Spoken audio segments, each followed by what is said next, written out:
The cannon rounds are loaded. Franz Stiegler's finger rests on the trigger. Through his gun sight, he sees the B-17 bomber limping through the sky, trailing smoke, engines dead, tail gun hanging limp like a broken arm. This should be the easiest kill of his career. One burst and it's over. One more victory and he gets the Knight's Cross, Germany's highest honor. His commanding officer's words echo in his mind. You are not a fighter pilot until you have at least 5 kills. He's at 4. The American bomber is defenseless, damaged beyond recognition. He can see inside the shattered fuselage now, see the blood. This isn't a machine anymore. It's a flying coffin carrying 9 boys who are about to die. Franz's thumb hovers over the firing button. But something stops him. Something he can't explain. Something that will haunt both men for the next 46 years. Because in the next 60 seconds, Franz Stiegler is going to make a decision that violates every order he's ever received, risks a firing squad, and shatters everything war taught him about enemies. What he does next shouldn't be possible. December 20th, 1943. 7 hours earlier, the briefing room at Kimbolton Air Base smells like coffee and nervous sweat. Charlie Brown sits in the 3rd row, notebook open, pencil ready. He's 21 years old, from West Virginia, been in England for 6 weeks. This is his first mission as a pilot. His first time leading a crew into the meat grinder they call the European theater. Around him, 50 other pilots and crew members lean forward, studying the map on the wall. The intelligence officer pulls back the curtain. A red string stretches from England across the North Sea, deep into Germany. Bremen. The room groans. Bremen means flak. Bremen means fighters. Bremen means men don't come home. Your target today is the Focke-Wulf Aircraft Factory, the officer says, his voice flat, rehearsed. Secondary targets include the port facilities and rail yards. Expected fighter resistance, heavy. Expected flak, heavy. Weather over target, clear. Clear weather. That's almost worse than clouds. Clear weather means the German gunners can see you perfectly. Charlie writes it all down. Altitude, 27,000 feet. Bomb load, 4,000 pounds of high explosives. Formation position, low squadron, second element. Call sign, Ye Old Pub. He underlines that last part. The name painted on his B-17's nose. Some bomber pilot's idea of a joke, naming a flying fortress after a bar. Assembly over the channel at 800 hours. Combat box formation. Stay tight. Stay in formation. Your defensive firepower only works if you stay together. Any aircraft that falls out of formation becomes a target. The officer's eyes scan the room. Gentlemen, 30% of you won't be back for dinner. Make peace with that now. 30%. Charlie does the math. 50 bombers going out. 15 won't return. 15 crews. 9 men per crew. 135 men. He looks around the room, wondering which faces he'll never see again. After the briefing, Charlie walks to his aircraft. The sun isn't up yet. Won't be for another hour. The hardstand smells like aviation fuel and hydraulic fluid. Ground crews swarm over Ye Old Pub, doing final checks, loading ammunition into the gun positions, arming the bombs in the belly. One of the crew chiefs gives Charlie a thumbs up. The B-17 looks ready. 4 engines, 13 50 caliber machine guns, armor plating protecting the vital systems. They call it a flying fortress for a reason. But Charlie knows the truth. It's not a fortress. It's an aluminum shell filled with fuel and explosives, held together by rivets, flying into a sky full of metal designed to tear it apart. His crew arrives one by one. The co-pilot, Spencer, takes his position in the right seat. Navigator and bombardier climb into the nose. Radio operator settles into his compartment behind the cockpit. Engineer takes his position at the top turret. Waist gunners, ball turret gunner, tail gunner. Hugh Eckenrode from Ohio, 20 years old, tells a joke about a priest and a rabbi that nobody laughs at because they're all too terrified to process humor. Charlie goes through his checklist. Control surfaces. Check. Fuel? Check. Hydraulics? Check. Electrical? Check. He's done this 100 times in training, but training didn't include the weight in his stomach. The knowledge that in a few hours people will be trying to kill him. EO 745 hours. Engines start. One by one, the 4 Wright Cyclone engines roar to life, propellers biting the cold December air. The noise is deafening, beautiful, terrifying.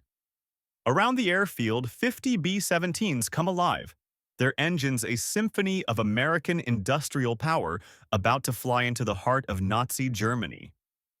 They taxi to the runway, take off in sequence, wheels up. England falls away below them. The channel appears gray and endless. Charlie pulls the bomber into formation, tucking in tight with the other aircraft in his element. The textbook says, stay together, cover each other, make it home together. The formation climbs. 10,000 feet, 15,000 feet, 20,000 feet. The temperature drops, -20, -30, -40 degrees. Charlie's oxygen mask freezes against his face. He can see his breath even inside the heated cockpit. Behind him, in the unheated sections of the aircraft, his crew endures conditions that would kill a man in minutes without proper gear. They cross into German airspace at 27,000 feet. The sky looks peaceful from up here, blue and infinite, beautiful, deadly. That's when the flak starts. The first burst appears 1,000 feet below them, a black puff of smoke marking where an 80-millimeter shell exploded. Then another. The German anti-aircraft crews have spotted them. Radar-guided guns tracking their position, calculating altitude and speed, sending shells to meet them in the sky. Charlie grips the controls tighter. Can't evade. Evasion breaks formation. Breaking formation means death. So they fly straight and level into a sky that's filling with explosions. The first hit takes out the bomber 3 positions ahead of them. One moment it's there, solid and real. The next moment it's a fireball, pieces of aluminum and human beings falling toward Germany. Charlie watches 9 men die in less than a second. No parachutes, no time. The flak gets closer.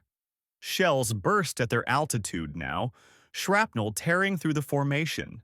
Charlie hears metal ping against the fuselage. Feels the aircraft shudder.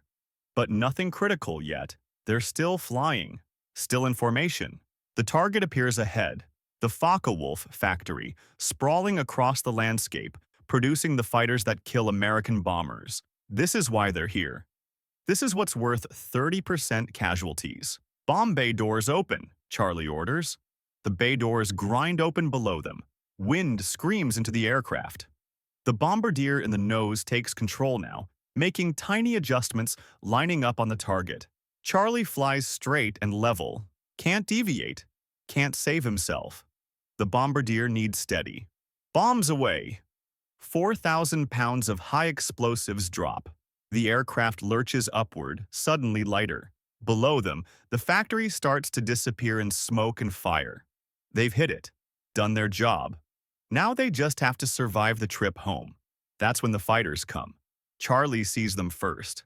Black dots against the clouds, growing rapidly. Messerschmitt Bf-109s, Focke-Wulf 190s. 24 of them, maybe more, climbing toward the bomber formation like sharks that have smelled blood.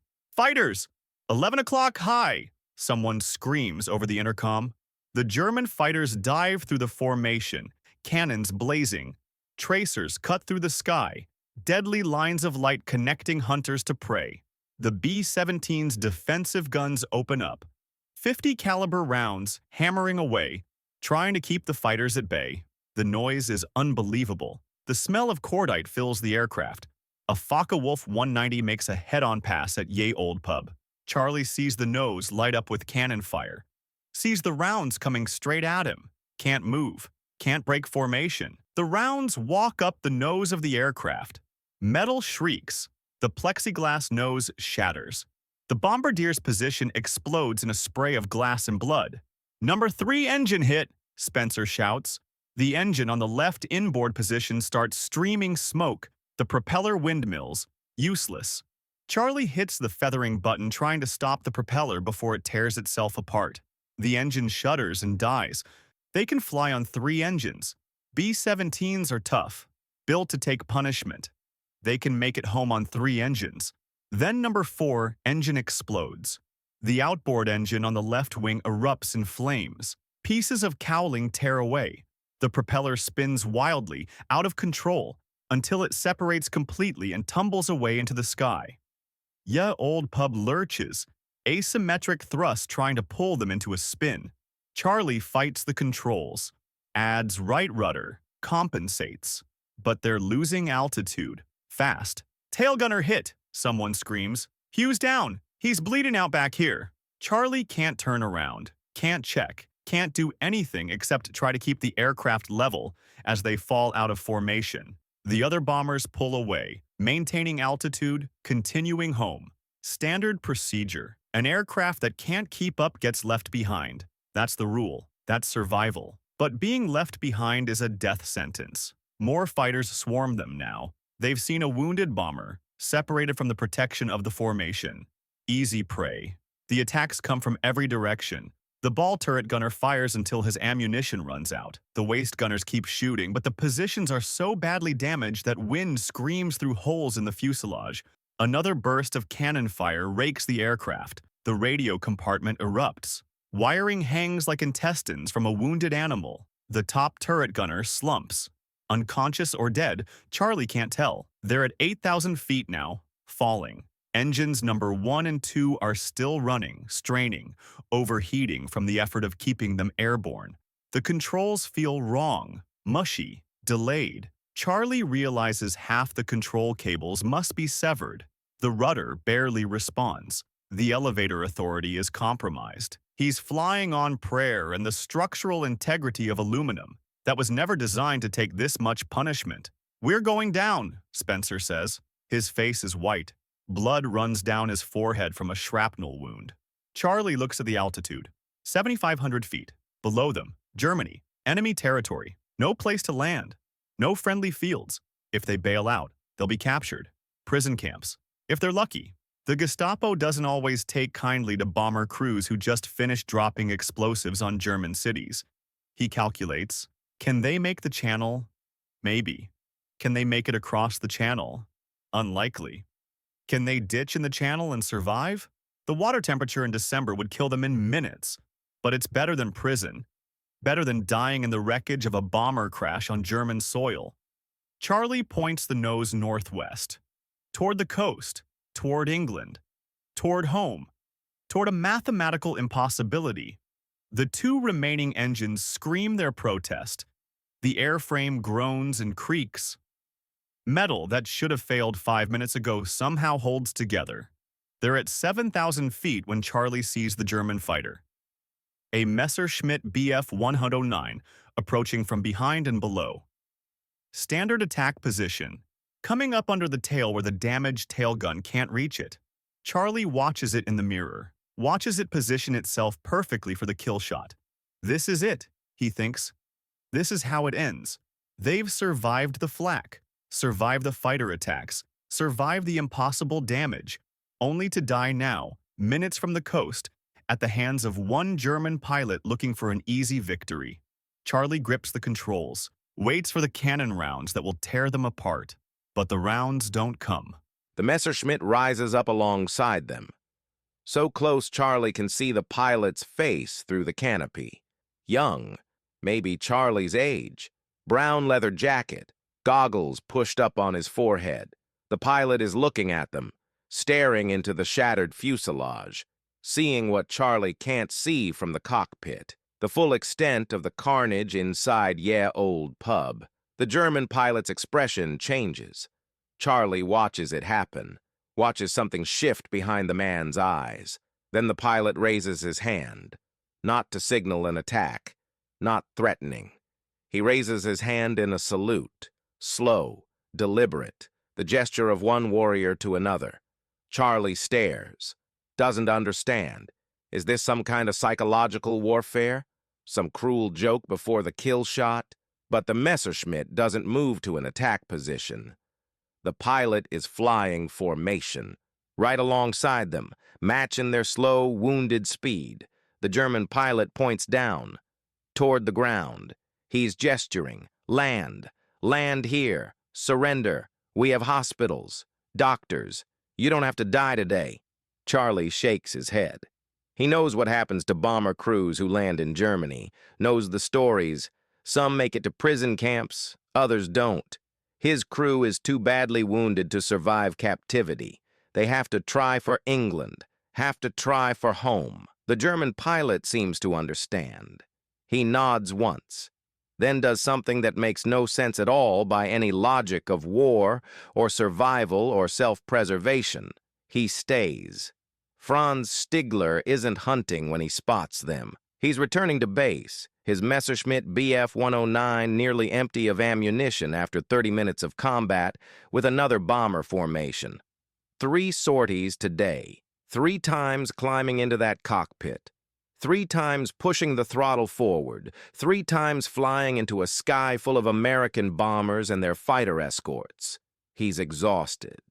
The kind of exhaustion that goes beyond physical tiredness, that settles into your bones and your soul, the accumulated weight of watching friends die, of living on the edge of death so long that fear becomes a permanent resident in your chest. His fuel gauge shows enough for maybe 20 more minutes of flight, enough to make it back to the airfield at Yevor, enough to land, refuel, and maybe, if the Americans don't send another wave, get some sleep. That's when he sees the B-17.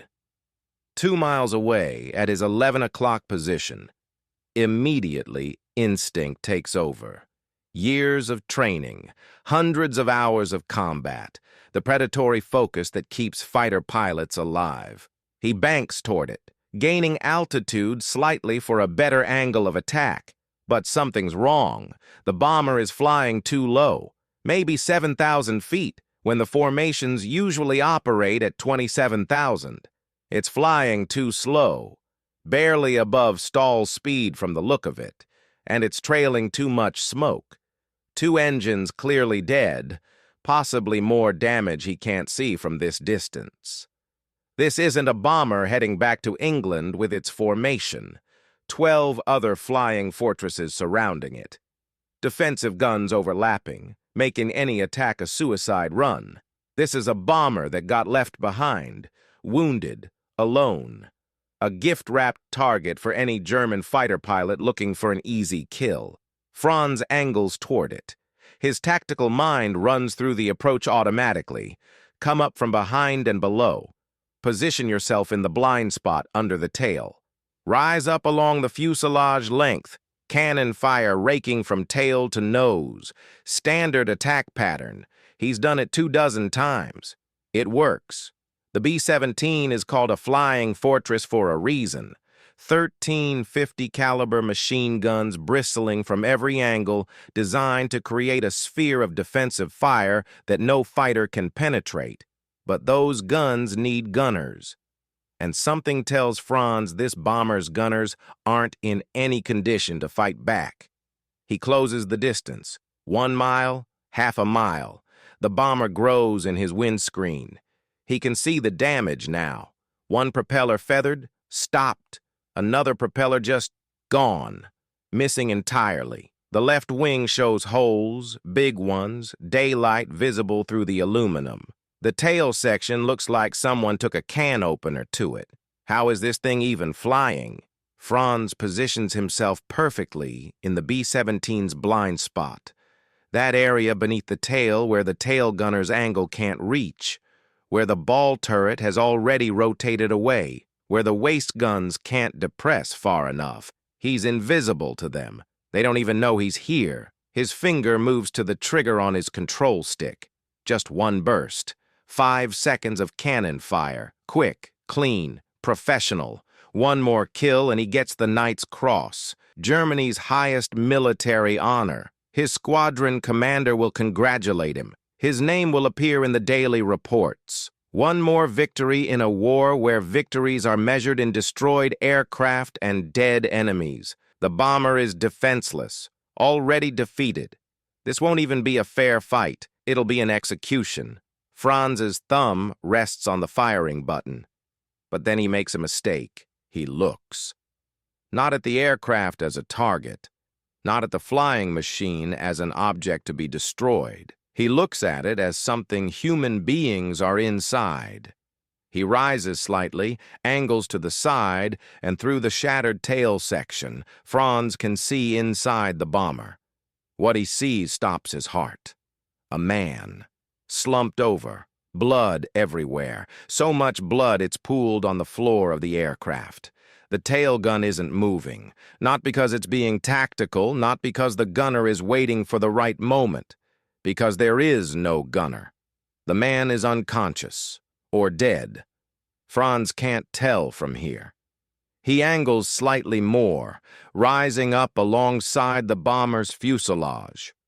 Through the waist gun positions, or what's left of them, he sees more. Bodies. Men trying to give first aid to other men. The waist guns are silent, shattered. One of the gun barrels is bent at an angle that shouldn't be possible. There's a hole in the fuselage so large Franz can see straight through to the other side of the aircraft. This isn't a bomber anymore.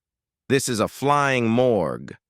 He moves forward, pulling alongside the cockpit. Carefully, not threatening, and that's when he sees the pilot. The American pilot turns his head, notices the Messerschmitt for the first time. Their eyes meet through less than 60 feet of cold December air. He's just a kid. That's the first thing Franz thinks. The pilot can't be more than 21, 22 years old. His face is covered in blood from shrapnel wounds.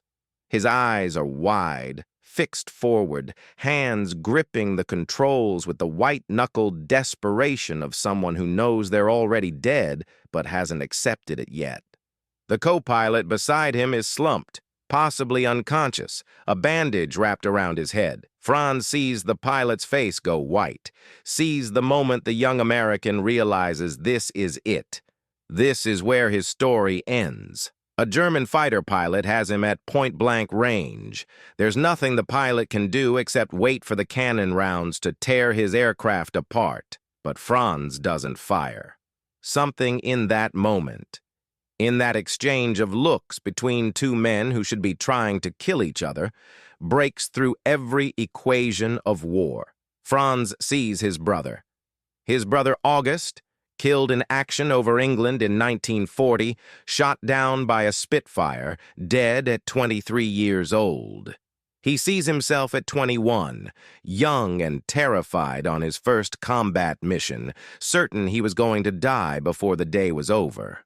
He sees a human being trying desperately not to die. And in that instant, everything Franz was taught about enemies and duty and honor crashes against something deeper. Something his old commanding officer, Gustav Rödel, had told him back in 1940, before the war consumed everything decent about being a fighter pilot. "You are fighter pilots, first, last, always," Rödel had said, his voice hard, his eyes harder. "If I ever hear of any of you shooting at a man in a parachute, I will shoot you myself. We are not murderers. We are warriors. There is a difference. A man in a parachute is defenseless. He's already defeated. He's no longer a combatant. Shooting him isn't combat, it's murder." Franz looks at the B-17, at the shattered fuselage, at the dead and dying men inside, at the two engines barely keeping them airborne, at the impossible damage that should have sent this aircraft spiraling into the ground 10 minutes ago. This bomber, Franz realizes, is just a parachute made of aluminum. These men are already defeated. They're not a military threat. They're not going to drop more bombs today. They're not going to shoot down any more German fighters. They're 9 human beings trying to survive long enough to see home again. Shooting them wouldn't be combat. It would be murder. And Franz Stigler, No matter what the war has done to him, no matter how many men he's killed in the air, no matter how much death he's witnessed, can't become that. He can't cross that line. Because if he crosses it, he won't be able to look at himself in the mirror. He won't be able to live with the man he'll become. Some decisions you make because they're tactically correct. Some decisions you make because they're strategically sound. And some decisions you make because they're the only way you can remain human in a war designed to strip away your humanity. Franz makes his decision. He doesn't pull the trigger. Instead, he does something that makes no tactical sense, no strategic sense, no sense at all by the rules of war he's been following for 3 years. He does something that, if discovered, will result in a court-martial, a firing squad, disgrace. He pulls alongside the B-17, close, so close that the American pilot can see his face clearly, so close there's no mistaking his intention. Franz raises his hand, not in a threatening gesture, not reaching for his weapons. He raises his hand in a salute, slow, deliberate, the gesture of one warrior to another, the acknowledgement of courage in the face of impossible odds. The American pilot stares at him, doesn't understand, doesn't know how to process what's happening. This is a German fighter pilot, the enemy, but he's not attacking. He's saluting. Franz points down, toward the ground below them. He's gesturing, trying to communicate across the language barrier, across the Gulf of War. Land. Land here in Germany. Surrender. We have hospitals. We have doctors. Your men need medical attention. You don't have to die today. I can radio ahead. They'll be ready for you. Your wounded will be treated. The American pilot shakes his head. No. Emphatic.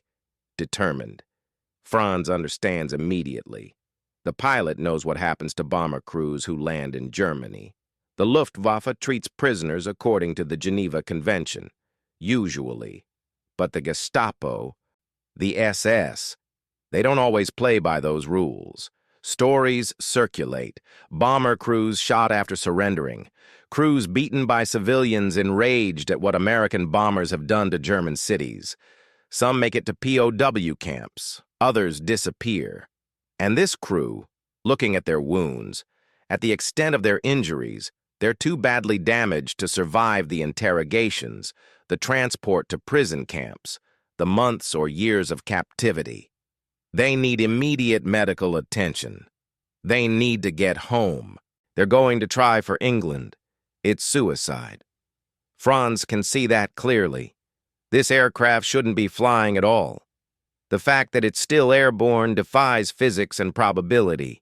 The odds of it making it across another 100 miles of German territory, across the coastal defenses, across the North Sea, all the way to England, essentially zero. But the American pilot is going to try anyway, because the alternative is surrender, and surrender means his crew might not survive. So he'll fly this dying aircraft as far as it will take them, and when it finally gives up, they'll ditch in the channel and hope the freezing water kills them quickly. Franz understands. In the pilot's position, he'd make the same choice. You don't give up, not while you're still breathing, not while there's any chance at all. The American pilot nods once. A gesture of acknowledgement, maybe respect. Then turns his attention back to flying, back to the impossible task of keeping his bomber airborne.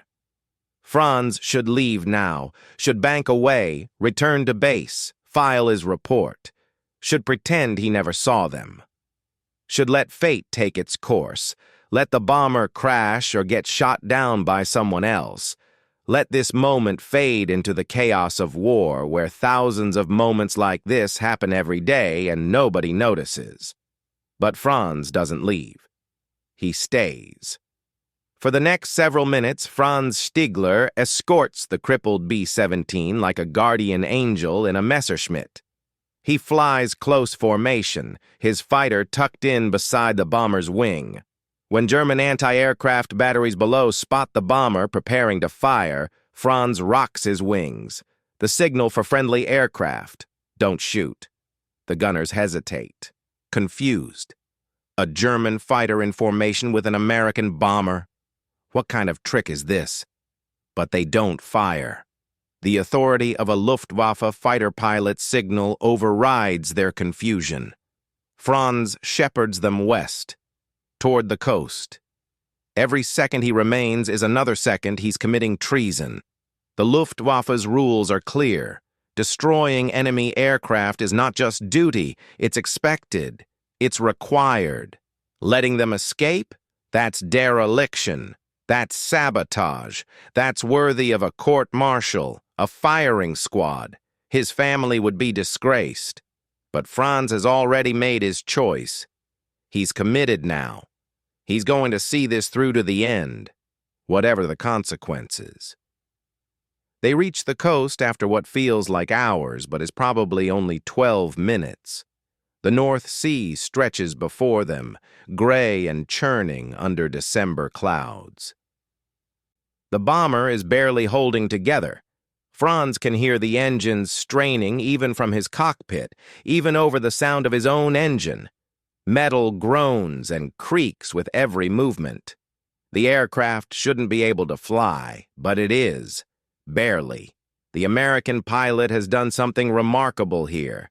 Kept an aircraft airborne that should have fallen from the sky 20 minutes ago. Kept his crew alive through skill and determination and probably a significant amount of luck. Franz respects that. Respects the young pilot's refusal to give up, his commitment to his men, his courage in the face of mathematical impossibility. Franz pulls his fighter up alongside one final time. The American pilot looks over at him again. Their eyes meet. In that moment, Franz wonders if the pilot understands what just happened. Understands that a German fighter pilot, one kill away from a medal, let him live. Chose mercy over duty. Risked everything for 9 American boys he'll never know. Franz raises his hand once more. This time it's not a salute. It's a wave. Simple. Human. The gesture of one man to another that transcends nationality, uniform, war itself. It's goodbye. It's good luck. It's, you're on your own now, but you made it this far. Maybe you'll make it all the way. The American pilot raises his hand in return. The gesture is shaky, weak, but it's there. Acknowledgement. Maybe gratitude. Maybe just recognition that something profound just happened between them. Then Franz banks hard right, turning back toward Germany, back toward his base, back toward questions he'll have to answer about where his ammunition went, about whether he saw any bombers, about why he returned with a nearly full fuel load instead of pursuing targets to the limit of his endurance. He'll have to lie. He's already composing the lie in his mind. Encountered a bomber, but guns jammed before he could engage, had to return to base, mechanical failure. These things happen in combat. The lie will save him, but it won't erase what he just did, won't erase the choice he made, won't erase the memory of those 9 American boys fighting to survive in a dying aircraft. Franz watches the B-17 struggle toward England. It's losing altitude slowly, inevitably. The 2 remaining engines are failing. He wonders if they'll make it. Wonders if this moment of mercy will be rendered meaningless when the bomber crashes into the North Sea a mile from safety. He wonders if he'll ever know what happened to them. He wonders if the young American pilot will remember his face, will remember this moment when a German fighter pilot had him in his sights and chose not to fire.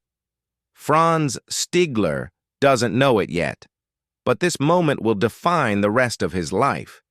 This choice, this split-second decision to see a human being instead of an enemy, to choose conscience over duty, to risk everything for 9 men whose names he doesn't know and will never learn. Not for 47 years, anyway. Franz turns his Messerschmitt toward home. The B-17 disappears into the haze over the North Sea, a dying aircraft carrying a crew that refused to give up, escorted to safety by an enemy who refused to become a murderer. Behind him, 9 men fly toward England, not knowing the name of the German pilot who saved their lives. Ahead of him, a base where he'll have to explain himself, where he'll have to lie, where he'll carry the weight of this secret for the rest of the war and beyond. But as Franz lines up for landing, as the wheels of his Messerschmitt touch German soil, as he climbs out of the cockpit and faces his commanding officer's questions, one thought dominates his mind. I couldn't shoot them. They were already defeated. It would have been murder, and I couldn't become that. No matter what the war wanted me to be, I couldn't become that. Charlie Brown doesn't watch the German fighter turn away. He's too busy fighting to keep the aircraft airborne, fighting to make it just a few more miles, just a little bit farther. Every second the bomber stays in the sky is another second his crew stays alive. Every foot of altitude they maintain is another foot closer to home. The coast of England appears through the haze. Impossible. They shouldn't have made it this far, but they're here. The white cliffs materialize below them like a vision, like something from a dream. "We're over, England," Spencer says. His voice is weak, barely a whisper through the intercom. He's been drifting in and out of consciousness for the past 20 minutes, the head wound taking its toll. Charlie doesn't respond, can't spare the attention for words. The bomber lurches suddenly, dropping 100 feet in a heartbeat. One of the 2 remaining engines is failing. He can hear it in the sound, feel it in the controls. They're not going to make it to their home base. They're barely going to make it to any base. There, an airfield. He doesn't even know which one, doesn't care. It has a runway. That's all that matters. "Brace for landing," Charlie says into the intercom. Wonders if anyone back there is even conscious to hear him. "This is going to be rough." Rough doesn't begin to describe it. Charlie lines up on the runway. The controls are barely responding now. The aircraft wants to fall out of the sky, wants to give up, wants to surrender to gravity and damage and the impossible physics that have kept it airborne this long. He's flying on instinct and muscle memory and sheer desperate determination. The runway rushes up to meet them. Charlie pulls back on the yoke, trying to flare, trying to cushion the impact. The wheels touch. Hard. Too hard. The landing gear groans under the weight. The aircraft bounces, touches again. The tail wheel slams down. Metal screams. Something in the fuselage tears loose with a sound like a gunshot. They're sliding now, skidding down the runway in a shower of sparks and the shriek of tortured aluminum. Charlie stands on the brakes. The aircraft slews left. He corrects, overcorrects. They're spinning. The right wing dips, scraping the runway. Then they stop. Silence. For a moment, Charlie can't process it. They're on the ground. They're in England. They're alive. Then the world explodes into motion. Emergency crews rush toward the aircraft. Fire trucks, ambulances. Medics swarm aboard before Charlie can even unbuckle his harness. They pull Spencer from the right seat, pull Charlie from the left. His legs barely hold him when his feet touch the ground. Behind him, medics are lifting the wounded onto stretchers. Hugh Eckenrode, the tail gunner from Ohio, unconscious but alive. The ball turret gunner, hypothermic from exposure to the -60-degree air at altitude, but alive. The waist gunners, the radio operator, all of them wounded, all of them somehow still breathing. 9 men flew this mission. 9 men are coming home. Charlie stands on the tarmac, hands shaking, and realizes he's crying. They're alive. Against every law of physics, against every probability, they're alive. But as the medics pull him toward an ambulance, as they load his crew onto vehicles to rush them to the base hospital, Charlie can't stop thinking about the German pilot, the enemy who became something else, the man who pulled alongside their dying bomber and saluted, the pilot who waved them toward the coast instead of shooting them down. Who was he? Why did he do it? The intelligence officers don't believe Charlie's story. 3 days later, after the doctors have cleaned his wounds and given him something for the pain after he slept for 20 hours straight, Charlie sits in a small room with 2 men in crisp uniforms and tells them everything. The mission, the damage, falling out of formation, the German fighter approaching from behind.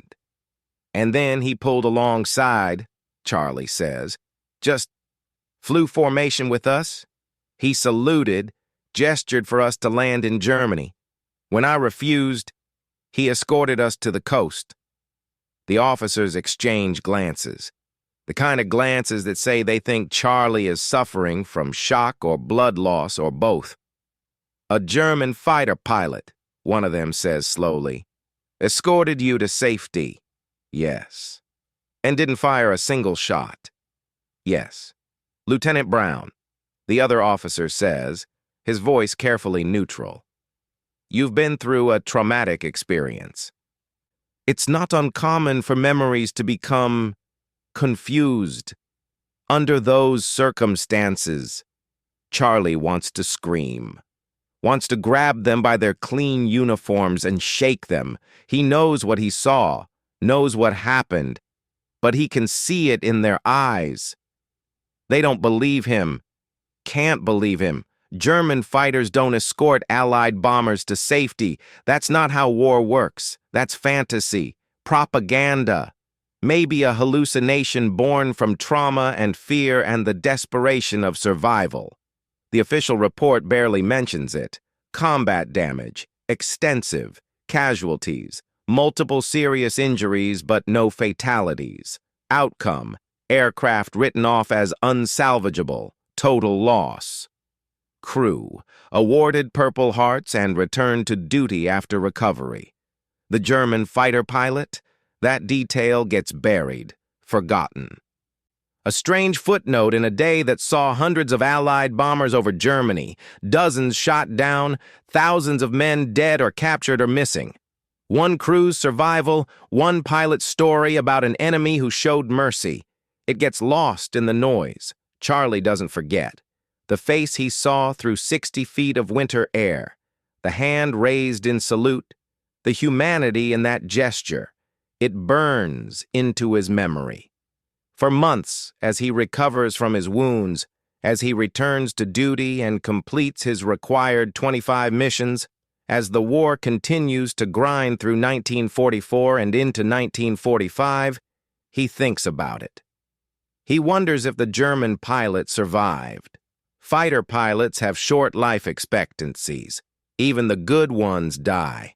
The odds catch up with everyone eventually. Maybe the pilot who saved his life got shot down a week later. Maybe he's buried in some German cemetery. His name on a stone. The story of what he did for 9 American boys dying with him. Charlie completes his tour in March 1944, returns to America in April. The war in Europe ends a year later. Charlie marries his sweetheart, starts a business, builds a life, has children, becomes part of the fabric of post-war America, one of millions of veterans who came home and tried to forget what they saw, tried to rebuild in a world that had been shattered and remade. But he never stops wondering about the German pilot. Franz Stigler's war continued for another 16 months after that December day. He never told anyone about the B-17. How could he? I had a crippled American bomber in my sights and let it escape wasn't the kind of thing you admitted in Nazi Germany in 1943. Not if you valued your life. Not if you wanted to avoid a visit from the Gestapo. His commanding officer asked about the ammunition expenditure, asked why Franz returned early. Franz lied smoothly. Guns jammed. Mechanical failure. Had to return to base before engaging. The lie was accepted. These things happened. Aircraft were complex machines. Systems failed. Franz's record was good. He was a skilled pilot. One aborted mission didn't raise suspicion, so the secret stayed locked inside him. He flew more missions, engaged more bombers, shot down more aircraft. By the time the war ended, Franz had 28 confirmed victories. He became an ace, got his medals, survived battles that killed most of his squadron mates. But he never forgot the B-17, never forgot the young American pilot's face, covered in blood, terrified but determined. Never forgot the choice he made in those seconds over the German coast. Never told a soul. When Germany began to collapse in 1945, when it became clear the war was lost, Franz faced a choice many Luftwaffe pilots faced. Flee? Argentina was taking Germans, no questions asked. Spain, Brazil, anywhere far from the ruins of the Third Reich.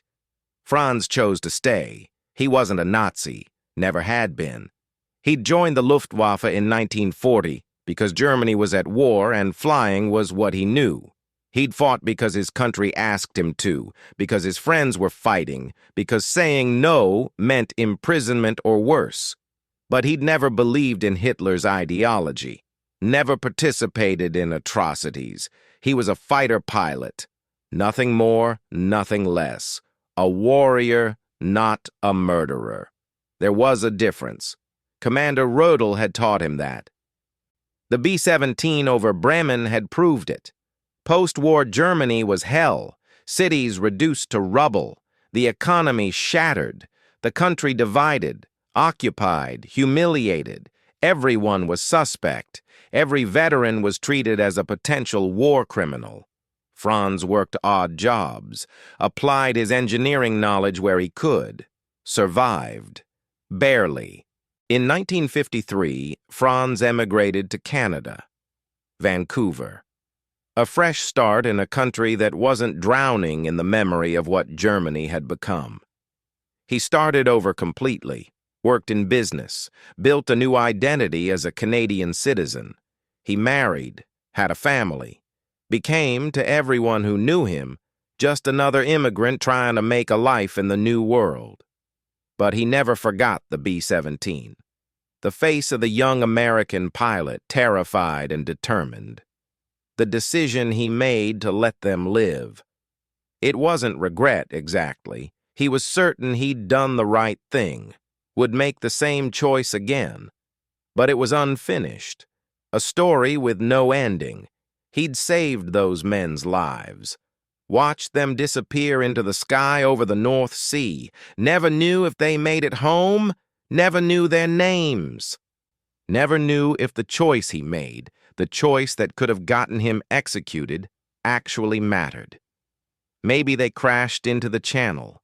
Maybe they died anyway, and his mercy was meaningless. For decades, he wondered. Did they make it? Did they survive the war? Are they alive somewhere, living the lives he gave them? The questions haunted him in quiet moments. But what could he do? How do you find someone you met for 5 minutes at 8,000 feet over Germany 40 years ago? You don't? You can't. So you learn to live with not knowing.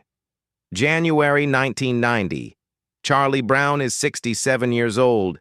He's long since retired from his business. His children are grown. He's living comfortably in Florida, enjoying retirement, trying not to think too much about the war, but he still tells the story. At veteran reunions, at family gatherings.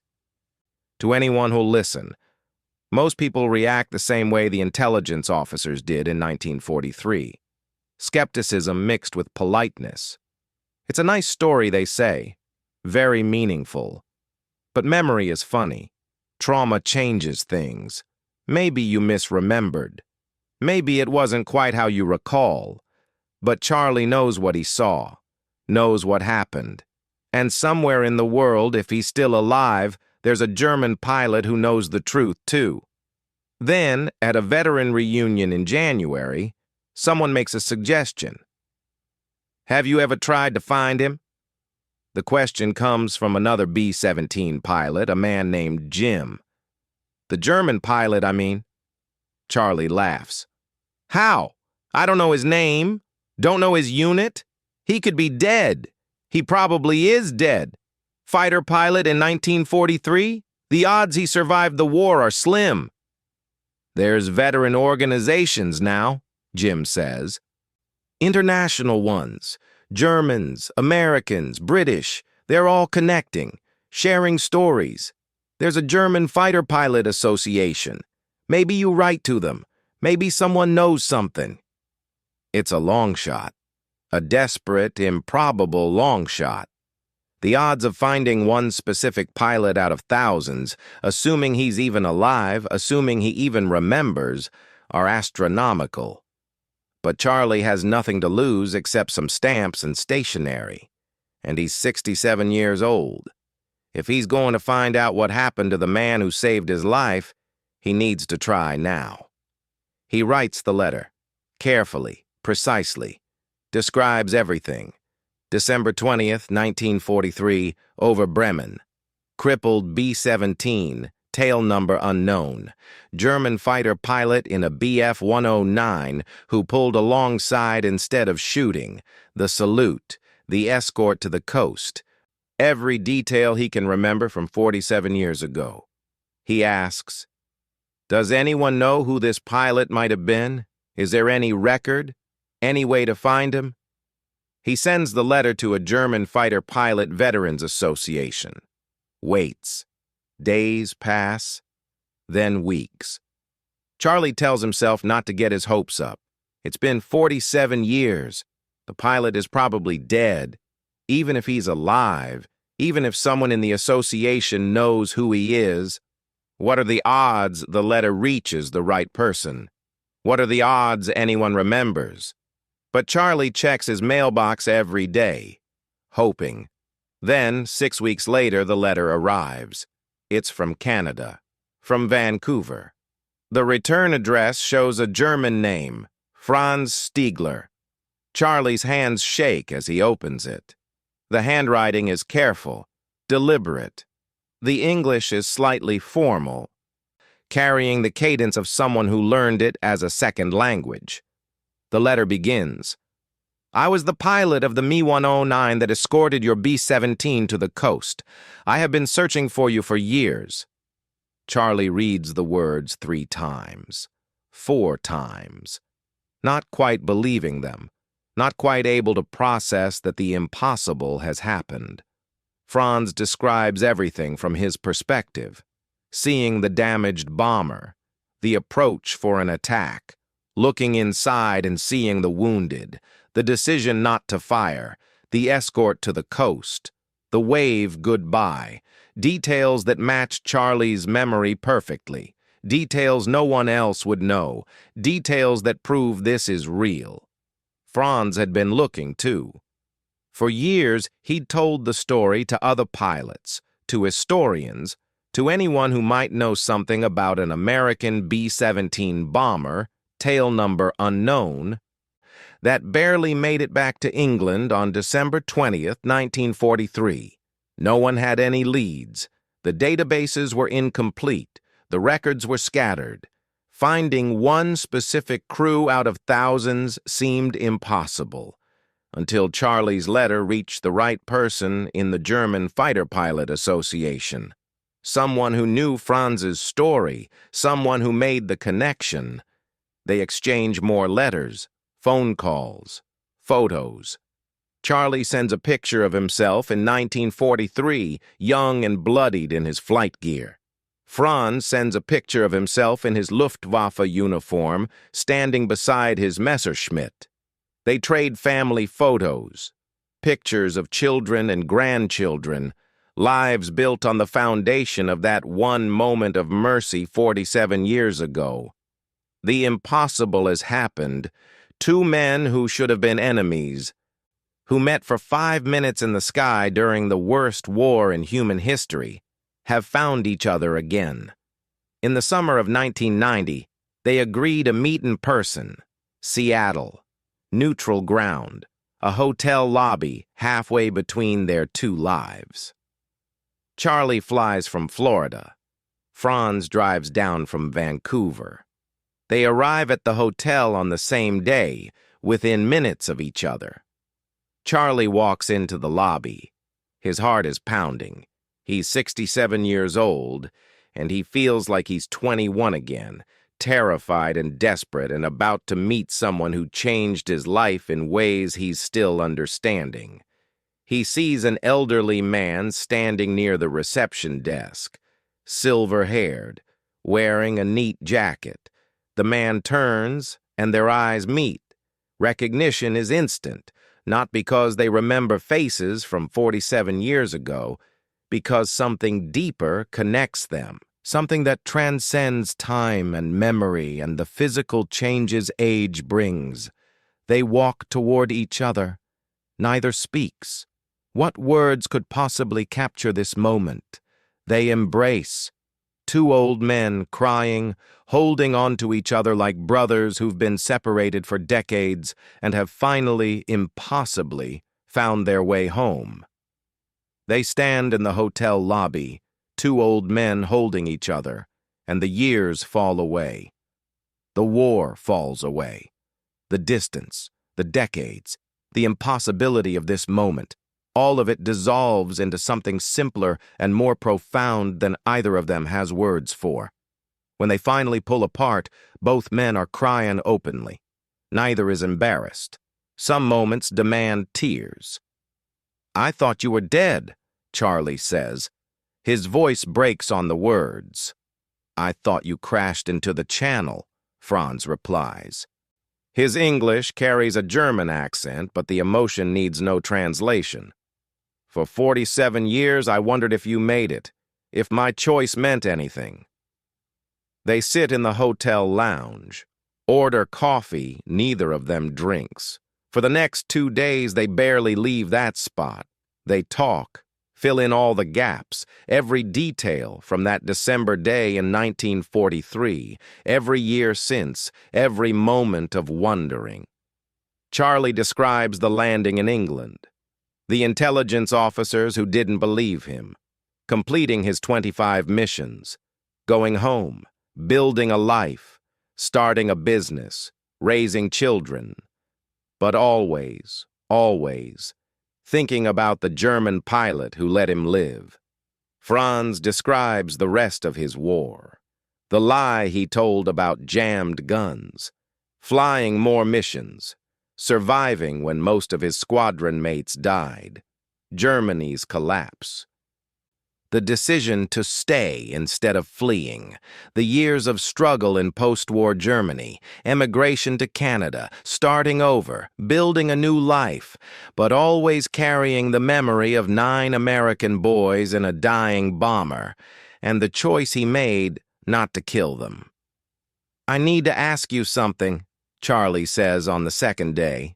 They're sitting by a window, watching Seattle's gray sky, and Charlie's been building up to this question for hours. "Why did you do it? You had us. I was defenseless. You would have gotten your Knight's Cross. One more kill and you'd have been a decorated ace. Why didn't you shoot?" Franz is quiet for a long moment. His hands rest on the table, age-spotted, trembling slightly.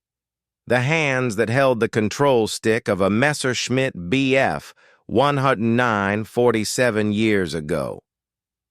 The hands that moved toward the firing button and then pulled back.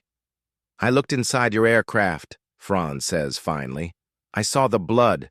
I saw the wounded men. I saw your face." He pauses, looks directly at Charlie.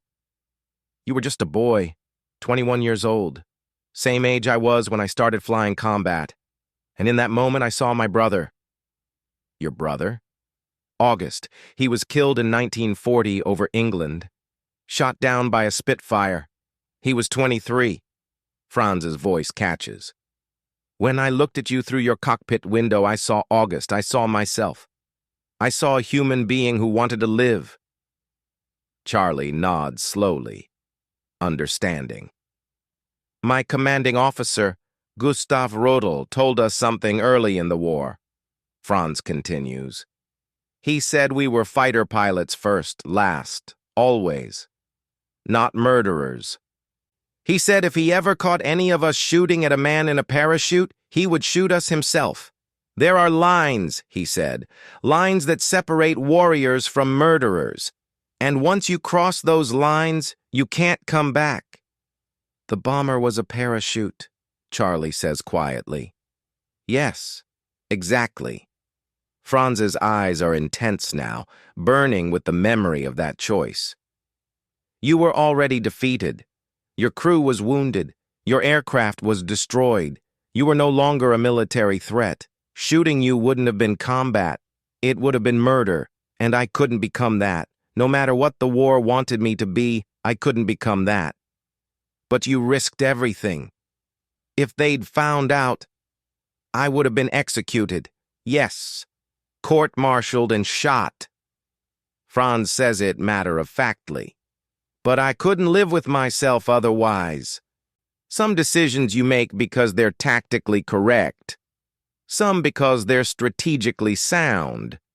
And some you make because they're the only way you can look at yourself in the mirror the next morning. That day, I chose my humanity over my orders. Charlie reaches across the table, takes Franz's hand. Two old men, enemies at a war that ended 45 years ago, holding hands in a hotel in Seattle. Thank you, Charlie says, for my life, for my children's lives, for my grandchildren. Thank you for seeing me as a human being instead of a target. Franz squeezes back. Thank you for finding me. For 47 years, I wondered if it mattered, if you lived. If the choice I made had any meaning, now I know. You're here.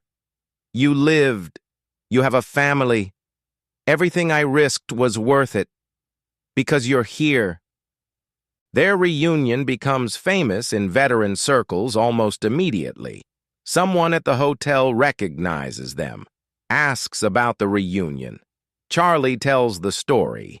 Within days, newspapers pick it up, then magazines, then television, the German fighter pilot who saved an American bomber. Two enemies who became brothers.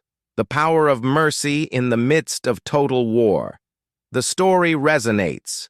This is 1990. The Cold War is ending. The Berlin Wall fell a year ago. The world is exhausted from decades of conflict, hungry for stories about humanity surviving in inhumane circumstances. Charlie and Franz become symbols, proof that even in war, even when everything pushes toward violence and hatred, individual humans can choose mercy. They become inseparable after that. Charlie visits Vancouver. Franz visits Florida. They appear at air shows together, standing in front of restored B-17s and Messerschmitts, telling their story to crowds of veterans and aviation enthusiasts and school children. At one air show in 1992, standing in front of a B-17 nicknamed Sentimental Journey, Charlie tells a crowd of 300 people. People ask me if I forgave Franz for being on the other side. That's not the right question. There was never anything to forgive. He wasn't my enemy that day. He was a human being who chose mercy when he could have chosen violence. That's not something you forgive. That's something you honor. Franz adds, standing beside him. War doesn't make us enemies. War is simply the context where we meet. But underneath the uniforms, underneath the flags and the orders, we're just men trying to survive, trying to do what we think is right. Sometimes, if we're lucky, we get a chance to remember that. They visit schools together, talk to students about war, about choices, about the humanity that can exist even in humanity's darkest moments. Franz tells teenagers, I was trained to kill, ordered to kill, expected to kill, but I was also taught by my commander that there are lines you don't cross. That morning, I had to choose which orders mattered more, the orders from my superiors or the orders from my conscience. Charlie tells the same students. Franz gave me my life, but more than that, he gave me faith that humans can be decent even when the world tells them to be monsters. He proved that mercy is possible even in war.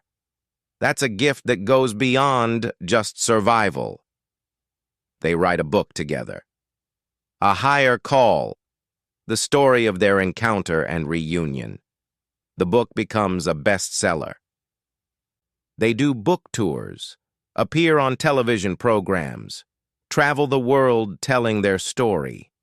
At every event, people come up to them afterward with tears in their eyes saying, "Thank you for showing us what's possible." Other stories emerge. Other acts of mercy hidden in the chaos of World War II. A British pilot who let a German bomber crew bail out instead of shooting them in their parachutes. An American fighter pilot who escorted a damaged Japanese plane back toward its carrier before breaking off. A German U-boat captain who surfaced to rescue Allied sailors from a torpedoed ship. Acts of mercy, preserved in memory but rarely spoken aloud because they violated the rules of combat, because admitting them felt like admitting weakness. Charlie and Franz's story becomes a touchstone for these hidden moments of humanity. Proof that even in war, even when the entire world is trying to make you forget your enemy is human, some people remember, some people choose mercy, and those choices matter. They travel together for the next 18 years. Two old men who should have died enemies, living as best friends. At veteran gatherings, they're mobbed by people wanting to hear the story firsthand, wanting to understand how mercy survived in a war designed to eliminate it. In 2006, now in their 80s, they appear at the Museum of Flight in Seattle, stand in front of a restored B-17. Franz is 90 now, moving slowly, but his mind is sharp. Charlie is 85. They've told the story hundreds of times, but it never gets old. Every time they tell it, they discover something new about what it means. "Do you regret anything about that day?" someone in the audience asks Franz. Franz shakes his head immediately. "Never. Not for 1 second. Finding Charlie, seeing that he lived, that he had a family, a life, this justifies everything. Every risk I took that day was worth it, because he's here." "What about the Knight's Cross?" another person asks. "You were 1 kill away from the medal. Does it bother you that you never got it?" Franz smiles, looks at Charlie. "I got something better. I got a brother." Franz Stigler died on March 22, 2008, at his home in Vancouver. He was 92 years old. He'd lived a long life, survived a war that killed most of his friends, built a family in a new country, found peace in his final decades. Charlie Brown spoke at the funeral, standing in front of Franz's family and friends, many of whom had heard the story so many times they could recite it by heart. "He gave me my life twice," Charlie said, his voice steady despite the tears. "Once in 1943 when he let me live, and again in 1990 when he let me know why. He showed me that honor doesn't require an enemy, that courage sometimes means not pulling the trigger, that the hardest battles we fight are the ones against our orders, our training, our instincts that tell us to treat other humans as targets." Charlie paused, looked at the faces in the crowd, at Franz's children and grandchildren, at the families that existed because Franz chose mercy on a December day in 1943.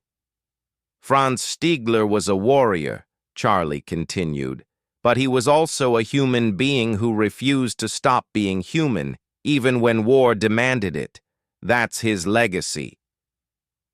Not the 28 aircraft he shot down, not the medals he earned, but the one time he chose not to fire. That's what made him great.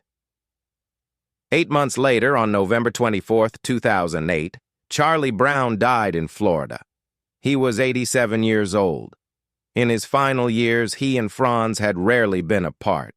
They'd found each other too late in life to waste time separated. Charlie was buried with military honors. Franz's family attended. Among the mourners were children and grandchildren who existed only because Franz chose mercy that December day. Families built on a foundation of one man's refusal to kill when killing would have been so easy. The restored B-17 at the Museum of Flight in Seattle bears a plaque now. Visitors read about the German pilot and the American crew, about the moment mercy interrupted war. Children ask their parents what it means. Veterans stand silent, remembering their own wars, their own impossible choices. The story of Franz Stiegler and Charlie Brown asks us to confront uncomfortable truths about war, about enemies, about the narratives we tell ourselves to justify violence. We need enemies to be evil. We need them to be inhuman. Because if they're human, if they're just like us, fighting for their country, following orders, scared and trying to survive, then war becomes infinitely more complicated. Franz saw Charlie's humanity and couldn't unsee it. That recognition made murder impossible. It made mercy mandatory. The real war Franz fought that day wasn't against the American bomber. It was internal. Between the soldier he was ordered to be and the human he chose to remain. Between duty and conscience. Between the easy path of following orders and the harder path of following his own moral compass, even when it contradicted everything he was supposed to do. He chose humanity. And because he did, 9 men lived. Those 9 men had families, children, grandchildren. Hundreds of people exist today because Franz Stiegler made a decision in a few seconds over the skies of Germany in 1943. That's not just a story about World War II.